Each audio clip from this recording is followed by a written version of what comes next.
کوئی شکر کی پٹی بھی باندھ نہیں تھا۔ حضرت ایوب 18 سال بیمار رہے، زوجہ کہنے لگی دعا کر لو، تو آپ فرمانے لگے بی بی سے کہ صحت کتنی دیر رہی؟ اس نے کہا 60 سال۔ تو آپ فرمانے لگے ذرا بیماری کو بھی 60 سال گزر لینے دو، پھر دعا بھی کر لیں۔ یہ دعا کی، اللہ یہ لفظ کہے، اللہ نے صحت دے دی، تندرستی آ گئی۔ ایک دن گھر میں بیٹھے بیٹھے زوجہ کہنے لگی کہ ایوب یہ بتاؤ دکھ اچھے کہ سکھ؟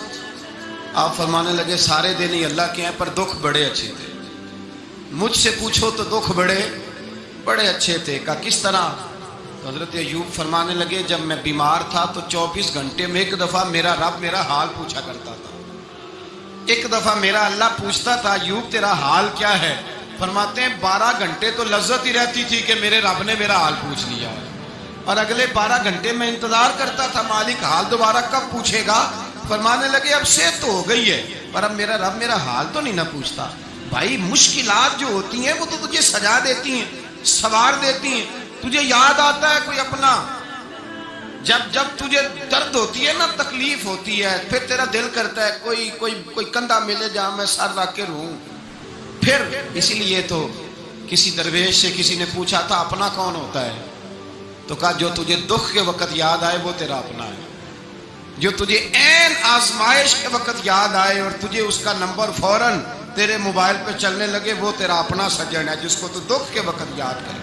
تو بھائی مشکلات کے بعد جو اللہ آسانی دیتا ہے، حضرت ابراہیم کو آگ میں بھی پھینکا گیا، حضرت ابراہیم علیہ السلام کو ستایا بھی گیا، نکالا بھی گیا، لیکن جب ان مشکلات سے گزرے تو میرا رب فرماتا ہے وَإِذِ ابْتَلَىٰ إِبْرَاهِيمَ رَبُّهُ بِكَلِمَاتٍ فَأَتَمَّهُنَّ قَالَ إِنِّي جَاعِلُكَ لِلنَّاسِ إِمَامًا۔ کہا جب ابراہیم پورے اترے تو پھر ہم نے انہیں امام بنا دیا۔ یا اللہ کس طرح کی امامت دی؟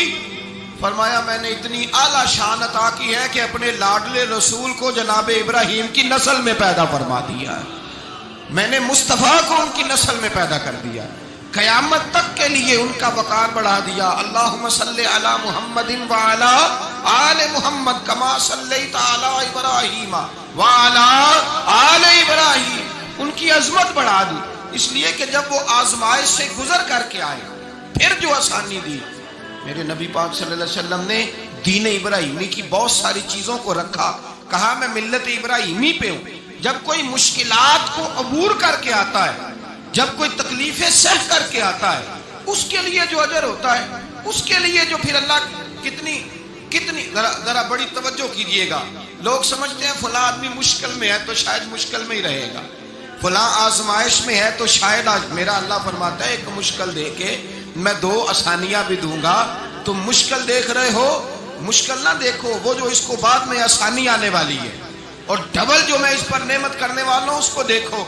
حضرت یوسف کو بھائیوں نے کنویں میں ڈال دیا تھا، اور جب کنویں سے نکلے تو مصر کے بازاروں میں بکے، اور پھر زلیخا نے الزام لگایا تو حالات بگڑ گئے، حضرت یوسف کو جیل جانا پڑا۔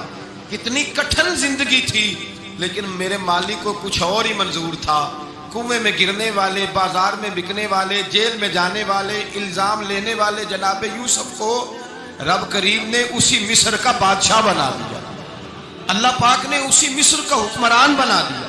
یاری تیری سونا ہے پر ازمیشاں تیریاں اگ، اے سونا پرکھیا جاوندائی پہلو نال اگاں دے لگ۔ اس کے لیے تھوڑا سا جتن کرنا پڑتا، تھوڑے کٹھن حالات سے گزرنا پڑتا، تھوڑی آزمائشوں کا روپ دیکھنا پڑتا۔ ہم چاہتے ہیں کہ ہمیں چھیڑے کوئی نہ کوئی تکلیف نہ آئے، کوئی آزمائش، یہ ہو نہیں سکتا میرے بھائی۔ نامی کوئی بغیر مشقت نہیں ہوا، 100 بار جب عقیق کٹا تب جا کر نگی ہوا۔ ہم چاہتے ہیں کہ ہمیں کچھ بھی دقت نہ آئے، مشکلات نہ آئے، اور مشکلات تو انسان کو سنوارتی ہیں بھائی، وہ تو نکھارتی ہیں۔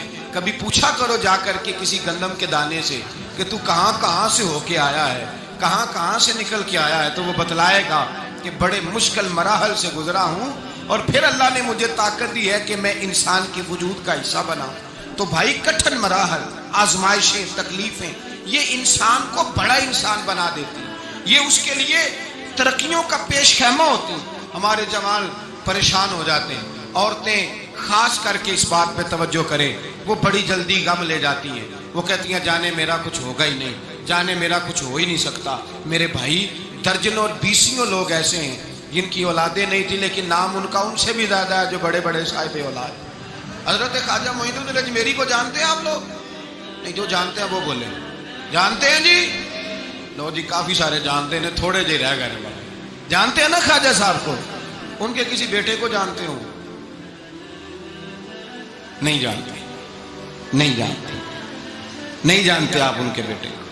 حضرت خواجہ معین الدین اجمیری رحمۃ اللہ تعالی علیہ کے بیٹے کو نہیں جانتے، لیکن ویسے آپ ہندوستان میں کسی آدمی کو چھیڑ کے دیکھیں، وہ کہے گا میں خواجہ صاحب کا روحانی بیٹا ہوں، میں اولاد. حضرت غوث اعظم رضی اللہ تعالیٰ عنہ کی اولاد کو کم لوگ جانتے ہیں، لیکن آپ ویسے کسی کو پوچھ کے دیکھیں 11ویں والا پیر کون ہوتا ہے، ہر آدمی ہاتھ اٹھا کے بتائے گا خدا کے فضل سے ہم پر ہے سایہ غوث اعظم کا، ہمیں دونوں جہاں میں ہے سہارا غوث اعظم. لوگ جھوم کے بتلائیں. میرے بھائی، یہاں لوگ پریشان ہو جاتے ہیں کہ اولاد ہوگی تو یہ ہوگا، فلاں ہوگا تو یہ ہوگا. بھائی ایسی کوئی بات نہیں. میرے پاس پیسے ہوتے تو میرا ابا بیماری سے فوت نہ ہوتا. جو مالدار ہوتے ہیں تو کیا وہ بچ جاتے ہیں؟ حضرت اسرائیل انہیں چھوڑ جاتے ہیں؟ او خدا کے بندے، تو کیسی بات کر رہا ہے؟ آپ کی نئی نئی دوستی ہوتی ہے تو حالات اور ہوتے ہیں، تو 6 مہینے کے بعد حالات اور 6 سال کے بعد اور ہوتے ہیں، اور پھر جب وقت بیت جائے تو پھر معاملات. لیکن آپ کو استقامت دکھانی ہے، ڈٹنا ہے، کھڑا ہونا، مسائل کے سامنے رکنا ہے. مسائل سے بھاگ جانا، نظریں چرانا، میرا گھر میں دل نہیں لگتا، میں کہیں اور رہوں گا، میں ملک میں نہیں رہوں گا، میں ان رشتہ داروں کے بیچ وقت نہیں گزاروں گا، یہ انداز ٹھیک نہیں. اسلام نے گوشہ نشینی کو ناپسند کیوں کیا ہے؟ رہبانیت کو ناپسند کیوں کیا ہے؟ سارا کچھ چھوڑ چھاڑ کے، حقوق چھوڑ کے تنہائی میں بیٹھنا، رہبانیت کو کیوں ناپسند کیا؟ لوگوں کے بیچ رہو، ان کی تکلیفوں پر صبر کرو، ان کی طرف سے آنے والے دکھوں کو برداشت کرو، اور میدان میں رہو اور ڈٹنا سیکھو، اور ان چیزوں کا خیال. آپ دیکھیں نا، قرآن مجید کا ایک مقام ایسا ہے جس میں اللہ تعالیٰ نے نا حضور کو گنجائش دے دی. یعنی ہمیں اگر گنجائش مل جائے، کرو چاہے نہ کرو، تو فٹافٹ لوگ گنجائش پہ عمل نہیں کرتے. بھائی نفل چاہے بیٹھ کے پڑھ لو، چاہے بیٹھ کے پڑھنا تھا نا تو سارے بیٹھ کے ہی پڑھتے ہیں، اللہ ماشاء اللہ تھوڑوں کو چھوڑ کے. مسواک نہ ملے تو چلو انگلی استعمال کر لو، مسواک نہ ہو تو اب کیا ہوتا ہے؟ زیادہ تر انگلی استعمال کر لیتے. ہم گنجائش پہ جلدی عمل کرتے ہیں. لیکن حضرت عائشہ صدیقہ رضی اللہ تعالیٰ عنہ فرماتی ہیں کہ اگر امت کے حق میں احکام لینے کی باری آتی تھی تو حضور آسانی کو پسند کرتے تھے. آپ کی توجہ ہے میری بات پر؟ لیکن جو اپنا معاملہ تھا نا حضور کا اپنا، اس میں جو استقامت کا حسن تھا وہ بڑا دیدنی ہے. اللہ تعالیٰ نے نا نبی پاک علیہ الصلوۃ والسلام کو فرما دیا کہ ان الذین کفروا سواء علیہم اانذرتہم ام لم تنذرہم لا یؤمنون. میری طرف دیکھ رہے ہیں آپ؟ فرمایا محبوب بے شک جن کی قسمت میں کفر ہے، آپ انہیں ڈرائیں یا نہ ڈرائیں وہ ایمان نہیں لائیں گے، ان پر برابر ہے. آپ انہیں ڈرائیں چاہے. یہ وہ لوگ ہیں جنہوں نے اتنا کفر کیا ہے کہ اب اللہ نے ان کے دلوں پر مہر لگا دی ہے. اب آپ ڈرائیں نہ ڈرائیں سواء علیہم، ان پر برابر ہے. صحابہ نے حضور سے پوچھا یا رسول اللہ، آپ کو اللہ تعالیٰ نے کہہ دیا ہے کہ یہ جو پکے کافر ہیں نا، جن کی قسمت میں کفر ہے، جنہوں نے اپنے حق میں مہریں لگوا لی ہیں، ابو جہل ہے، ابو لہب ہے، آپ کو اجازت ہے ان کو ڈرائیں چاہے. تو حضور کیا کرنا ہے؟ تو نبی کریم علیہ الصلوۃ والسلام نے پتہ کیا فرمایا؟ فرمایا مجھے میرے رب نے روکا نہیں، اور کہا ہے سواء علیہم، ان پر برابر ہے. مجھے ڈرانے کا اجر ملے گا، لہذا میں انہیں ڈراتا ہی رہوں گا. حضور پیغام حق دیتے ہی رہے، نبی پاک علیہ السلام پیغام دین دیتے ہی رہے. اور حضور نے پہلے دن جو نعرہ لگایا تھا نا، دین میں آ جاؤ، وہی نبی پاک علیہ السلام کا نعرہ ہمیشہ موجود رہا. حضور نے صحابہ سے فرمایا کہ جب تم میدان میں چلے جاؤ، جنگ میں آمنا سامنا بھی ہو جائے، صف بندی بھی ہو جائے، تلواریں نیام سے باہر بھی نکل آئیں، پھر بھی پہلے لوگوں کو دعوت دین دینا. اگر کلمہ پڑھ لیں تو پھر ہمارا ان کے ساتھ کوئی جھگڑا، ادھر دیکھیں جی، پھر ہمارا ان سے کوئی جھگڑا. اپنی زندگی میں استقامت پیدا کریں، مضبوط رہیں. ہمارے بچے نوجوان ایک کام شروع کرتے ہیں، 6 ماہ کے بعد دوسرا شروع کر لیتے ہیں. پھر اگلے 6 ماہ کے بعد ان کا پروگرام کوئی اور بن جاتا ہے. پھر 2 سال گزرتے ہیں تو کہتے ہیں میں اتنے کام ہی نہیں کرنا, میں باہر جانا. او بھائی تو کہیں ٹھہر تو صحیح. اگر بندہ استقامت سے کرے نا, میرے ابا جی کہا کرتے تھے وہ وٹا بھی کلے پیار ہوئے تو پارا ہو جاتا ہے. اور شرط یہ ہے کہ کہیں ٹھہرے تو صحیح نا, اس کے ساتھ بھی مٹی آ کے تھوڑی تھوڑی لگ جاتی. زندگی میں استقامت ایک سبب. دوسری بات یہ, استقامت کس کو نصیب ہوتی ہے؟ جو بندہ بردبار ہو, حلیم الطبع ہو, جلد بازی نہ ہو طبیعت میں, کوئی ٹھہراؤ, کوئی سکون ہو. ہمارے ہاں نا لوگوں کو جلدی بڑی ہے, بڑی جلدی ہے. امیر ہونے کی بھی جلدی ہے, بڑے ہونے کی بھی جلدی ہے. اور بعض لوگ ایسے ہیں جن کو ابھی 6 مہینے نہیں ہوئے نماز شروع کی, انہیں ولی بننے کی بڑی جلدی ہے. وہ کہتے ہیں میں پورا سال ہو گیا پیر صاحب کے پاس آنا, ابھی تک کامل ولی کیوں نہیں بنا؟ او بھائی تو ٹھہر جا, تھوڑی سی نا طبیعت میں حلیمی ہو, بردباری ہو, مزاج میں ٹھہراؤ. جتنا آپ جن کاموں میں جلدی کا حکم ہے ان میں جلدی کرتے نہیں. حضور علیہ الصلوۃ والسلام نے فرمایا نماز کا وقت ہو جائے تو ادا کرنے میں جلدی کرو. کسی کا قرض دینا ہو, پیسے میسر آ جائیں تو ادا کرنے میں جلدی کرو. نبی پاک علیہ الصلوۃ والسلام نے فرمایا بچی اور بچے کا مناسب رشتہ مل جائے تو پھر شادی کرنے میں جلدی کرو. اور چوتھے نمبر پہ فرمایا اگر کسی کا انتقال ہو جائے تو اسے دفن کرنے میں یہاں جلدی کا حکم ہے. باقی حلیمی, بردباری, ٹھہراؤ, قرار. اگر آپ جلد بازی کریں گے نا تو آپ تلخ بھی ہو جائیں گے, بے قرار بھی ہو جائیں گے, بے سکون بھی ہو جائیں گے. اور جلد باز آدمی کا وقار بھی خراب ہوتا ہے, محسوس ہوتا ہے کہ یار یہ بندہ کدھر نکل گیا. جلد باز نہ بنے, حلیمی, ٹھہراؤ, سکون, اطمینان زندگی میں پیدا کریں. کچھ چیزیں ایسی ہیں جو صرف وقت کے ساتھ ٹھیک ہوتی ہیں, صرف ٹائم گزرنے سے ٹھیک ہوتی ہیں. کچھ لوگ ایسے ہوتے ہیں جن کا ذہن صرف وقت کے ساتھ آپ کے حق میں تبدیل ہوگا. آج آپ جتنی مرضی دلیلیں دیں گے وہ نہیں سمجھیں گے, آپ جتنا مرضی ان کو قائل کریں گے نہیں سمجھیں گے, لیکن ایک وقت آئے گا کہ آپ کو کہنا ہی نہیں پڑے گا, ان کی سمجھ میں بات. کچھ لوگ ایسے تھے جنہیں حضور نے شروع اعلان نبوت میں کہا تھا کلمہ پڑھ لو, لیکن ان کی آنکھیں فتح مکہ پہ جا کے کھلیں تو الحمدللہ ٹھیک ہو گیا. آ جائیں میرے عزیز, اپنی زندگی میں حلیمی, بردباری, ٹھہراؤ.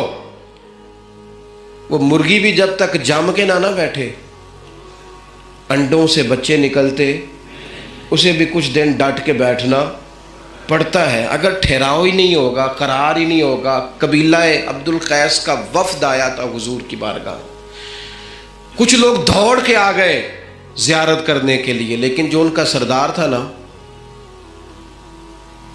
اس نے سکون سے پہلے اپنا اونٹ باندھا, پھر اطمینان سے وہ آیا, کپڑے تبدیل کیے, وضو کیا, نبی پاک کی بارگاہ میں حاضری دی. تو سیاستہ میں موجود ہے.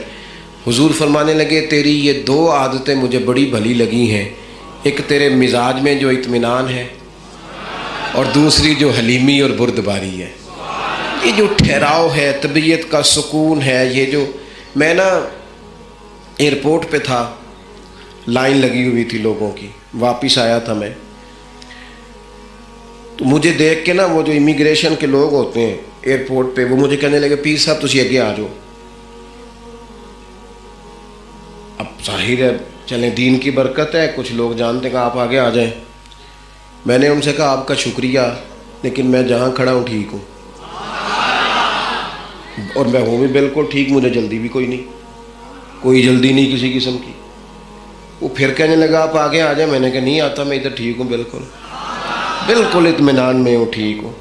10-15 لوگ تھے, میری باری آ گئی, میں نے اس کا شکریہ ادا کیا, اور ساتھ میں نے اسے پتہ کیا کہا, جو لوگ اتر کے آئے تھے وہ سارے اکٹھے ہی تھے. میں آگے آ جاتا تو انہوں نے کہنا تھا دیکھو جی مولوی خود مساوات کا درس دیتے ہیں, لائن کراس کر کے چلے گئے. اور دوسری بات یہ ہے کہ میں اگر آج سے مور جلدی بھی لگوا لیتا تو پتہ نہیں وہاں سامان والے چین پہ کتنی دیر کھڑا رہتا. تو فائدہ کیا ہے ان جلد بازیوں کا؟ اس میں مثلا کیا ہو جائے گا؟ اس بھاگ دوڑ کا کیا نتیجہ ہے؟ جب آپ بردبار ہوتے ہیں, ہمارے ہاں نا بڑا مسئلہ ہے, گھروں میں بھی باہر بھی سب کو, بچیاں ان کی شادی ہو کے آتے ہی وہ چاہتی ہیں کہ میرا فٹافٹ قبضہ ہو جائے گھر میں، ہر چیز جو ہے نا وہ بالکل میری مرضی کے مطابق ہو. اور گھر میں سے بھی کچھ لوگ ایسے ہوتے ہیں بڑے بزرگ جو چاہتے ہیں اس بچی پر ہمارا قبضہ ہو جائے، ہمارا حکم چلے. اس جنگ کے اندر کئی دفعہ رشتے تو ہار جاتے ہیں لیکن کسی کا کوئی فائدہ.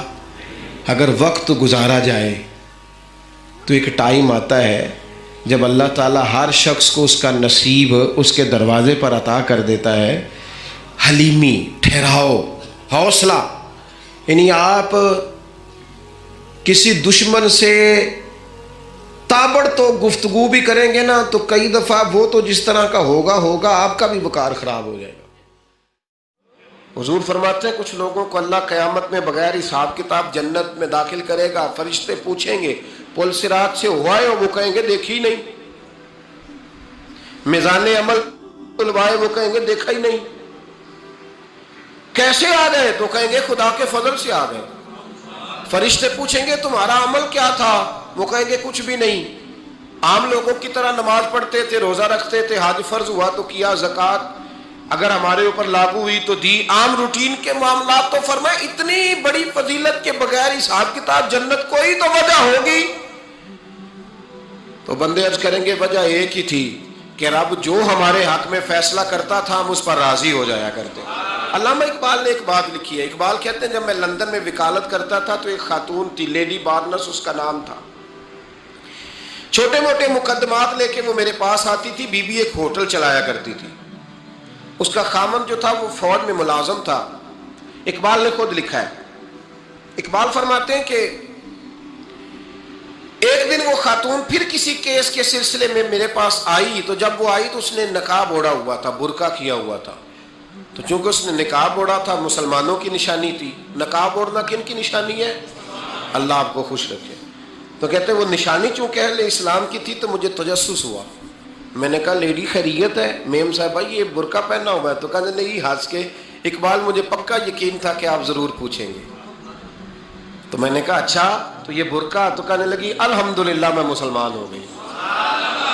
تو میں نے فوراً کہا کہ آپ کا شوہر تو فوج میں ملازم ہے، فوجی کے لیے بدلنا اور پھر ملکی قانون اور یہ چیزیں. تو کہنے لگی اس نے مجھے کیا کہنا تھا، وہ خود کلمہ پڑھ گیا. تو کہتی ہیں میں اور متجسس ہوا. وہ کیس کی بات کرتی تو میرا تجسس بڑھ گیا. میں نے کہا تو کیس چھوڑ یہ بتا کلمہ کیسے پڑھا؟ تو کہنے لگی اقبال اصل بات یہ ہے کہ میں نا بے اولاد تھی، خاوند بھی بڑے اچھے پیسے کماتا، میں خود بھی ہوٹل چلاتی، پر ڈپریشن اور ٹینشن اور بلا وجہ کی پریشانیاں جان نہیں چھوڑ. یہ ٹینشن اور ڈپریشن کا نا مجھے عربی ترجمہ کوئی نہیں ملا. یہ ڈپریشن اور ٹینشن کا نا میں نے تلاش کیا ہے لیکن مجھے عربی لغت کے اندر ان کے معنی مجھے لگتا ہے کہ اس زمانے میں یہ چیزیں تھی ہی نہیں. ہوتی تو ان کا کوئی نام بھی، یہ آج ہے نا تو اس لیے آج کے زمانے میں ہی نام ہے مفت کا، مفت کی پریشانی. تو کہتی ہے مجھے ٹینشن اور ڈپریشن رہتی تھی ہر وقت، بڑی میں پریشان رہتی تھی. میرے ساتھ ایک عجیب واقعہ ہوا کہ میرے ہوٹل میں نا ایک بابا جی برتن مانجتے تھے، بوڑھے آدمی تھے، 70 سال کے قریب عمر تھی. ان کا ایک بیٹا تھا، ایک بہو تھی، ایک پوتا تھا، لیکن وہ بیچارے بیٹا بیمار رہتا تھا تو لہٰذا وہ خود مزدوری کرتے. کہتے ہیں ایک دن وہ بابا جی میرے پاس آئے، کہنے لگے میم صاحبہ 2-4 دن کی چھٹی چاہیے. تو میں نے کہا خیریت ہے؟ کہنے لگے میڈم میرا بیٹا فوت ہو گیا. بیٹا، آپ کو پتہ ہے باپ کا جنازہ پڑھنا آسان ہے، بیٹے کا جنازہ اٹھانا بڑا مشکل کام. کہتی ہے میں کچھ لکھ رہی تھی، میرے ہاتھ سے قلم گر گیا. میں نے خود گاڑی بھیجی، بابا جی گاؤں چلے گئے جہاں وہ رہتے تھے. کہتی 2-3 دن کے بعد میں اور میرا شوہر گئے تو رستے میں ہم باتیں کر رہے تھے کہ کیا تعزیت کریں گے. ایک ہی بیٹا تھا، کوئی رشتہ دار بھی نہیں، تو اس کی تو کائنات اجڑ گئی، کن لفظوں سے اسے تعزیت کیا کہیں گے. کہتے جب ہم گئے تو وہ ٹوٹی ہوئی چٹائی پہ بیٹھا تھا، کچھ لوگ قریب تھے. ہم نے جا کے کہا بابا آپ مسلمان ہیں، ہم آپ کو کیا نصیحت کریں، ایک ہی بیٹا تھا، کہ کس طرح کر کے ہم آپ کو تسلی دیں. تو کہتے ہیں اس نے آنکھیں کھولی، بوڑھی آنکھوں میں ایمان کی روشنی. کہنے لگا بی بی کیا تعزیت کی بات کرتی ہو، میں نے کوئی پیسے جمع کرا کے بیٹا لیا تھا، خدا نے فضل سے دیا تھا، عدل سے لے گیا ہے. میں اپنے رب کے فیصلے میں بڑا راضی ہوں، اللہ بڑا کریم ہے، وہ لے گئے، اس کا مال تھا۔ آپ یقین کریں ہمارے دیہاتی لوگ یہ کہا کرتے تھے، میں نے کانوں سے سنا ہے، ایک بوڑھے آدمی کا ایک دفعہ بیٹا فوت ہو گیا تو کسی نے اس سے کہا بابا چھوٹی عمر میں بچہ چلا گیا، تو مجھے لفظ نہیں بھولتے، کہنے لگے پتر اللہ دی فصل ہے، کچی بڑے تا بھی ہو دی۔ سنے آپ نے بھی کبھی یہ فکرہ، کچی بڑے تے پکی لے جائے تے تا بھی ہے جو ہو دی، تو جب اس کا جی چاہا وہ لے گیا۔ اللہ اکبر۔ وہ خاتون کہتی ہے کہ وہ بابا جی سے میں نے کہا کہ چلو آپ ایک مہینے کی چھٹی کر لے، تو کہنے لگا نہیں میڈم میں مسلمان ہوں، مفت کی روٹی نہیں کھاتا، مزدوری کر کے کھاتا ہوں، میں انشاءاللہ 2-3 دن کے بعد کام پہ آ جاؤں گا۔ کہتے ہیں وہ چند دنوں کے بعد آ گیا، اللہ کی قدرت کے ابھی 2-3 ماہ گزرے تھے پھر آیا، میڈم چھٹی چاہیے کچھ دنوں کی، میں نے کہا خیریت ہے؟ کہنے لگے وہ میری بہو بھی ہارٹ اٹیک سے فوت ہو گئی۔ کہتے اب میں بھی تڑپ گئی اور عیسائی ہو کہ میری آنکھوں میں آنسو آ گئے۔ میں نے کہا گھر کا دروازہ بند ہو گیا، اب یہ بیچارہ کیا کرے گا؟ وہ اپنے شوہر کے غم میں ہارٹ اٹیک سے فوت ہو گئی۔ کہتے ہم پھر 2-3 دن کے بعد تعزیت کے لیے گئے، پھر ٹوٹی ہوئی چٹائی، بوڑھا نہ اپنی انگلیوں سے زمین پر کچھ بنا رہا۔ کہتی قریب گئی اور میں نے جا کے کہا بابا اب تو تسلی آپ نے خود ہی کرنی ہے، جو نظام تھا وہ تو ہو گیا۔ تو کہتے ہیں پھر اس نے آنکھیں کھولی، آسمان کی طرف دیکھا تو کہنے لگا بیٹی کوئی پریشانی نہیں، میرا بیٹا بغیر شادی کے بھی تو فوت ہو ہی سکتا تھا نا، بس میرے مالک نے جب چاہا جیسے چاہ ہوا، میں انشاءاللہ 2-4 دن کے بعد کام پہ آؤں گا، یہ میرا 3-4-5 سال کا پوتا ہے، ابھی اسکول داخل ہوا ہے، میں ساتھ لے آؤں گا، وہاں میرے ساتھ اوپر کوارٹر میں جہاں میں رہتا ہوں یہ بھی رہے گا۔ کہتی ہے میں سختے میں آ گئی اس کی کیفیت دیکھ کے، وہ پوتے کو ساتھ لے آیا۔ کبھی کبھی میں دیکھتی چھت پہ کھڑے ہو کے کہ دادا گھوڑا بنا ہوا ہے اور پوتا سواری کر رہا ہے، وہ سویرے اٹھتا اس کو سکول چھوڑ کے آتا، شام کو لے کے آتا، پیار کرتا، محبت کرتا۔ تیسری منزل پر ہم نے ایک کوارٹر دیا ہوا تھا، وہاں دادا پوتا رہتے۔ اللہ تو بڑا بے نیاز ہے۔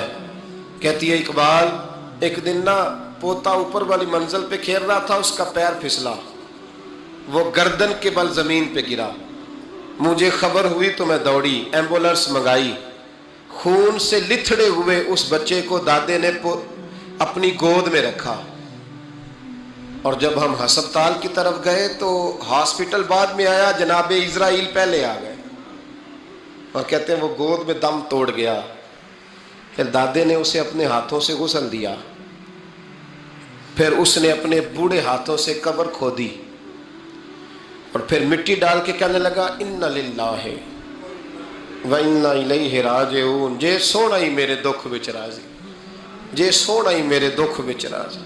پھر سکھ نو چلے ڈاواں، کہتے ہیں وہ مٹی ڈالی اس نے، اور جب وہ واپس پلٹا تو میں بازو سے تھام کے ہوٹل قریب لائی، اور میں نے اس کے قریب کہا کہ بابا تو ٹوٹ گیا ہے، تو بکھر گیا ہے، مجھے محسوس ہوتا ہے کہ اب نہ تیری راتیں اور تیری صبحیں اور تیری شامیں غموں میں گزریں گی۔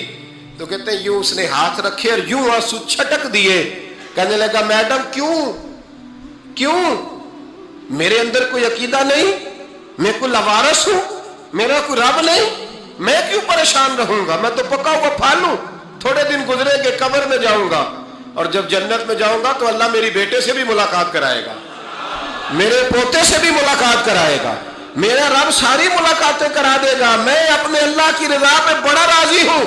وہ خاتون کہتی ہے میرا اور میرے شوہر کا کلیجہ پھٹنے لگا، میں نے کہا بابا یہ جذبہ کہاں سے ملتا ہے، یہ سکون کہاں سے آتا ہے، یہ کیفیت کیسے ملتی ہے؟ مجھے کہنے لگا تو نے لینی ہے؟ میں نے کہا ہاں۔ تو کہنے لگا تو بھی گنبد خضرا والے نبی کا کلمہ پڑھ جا، تو بھی رسول اللہ کا کلمہ پڑھ جا۔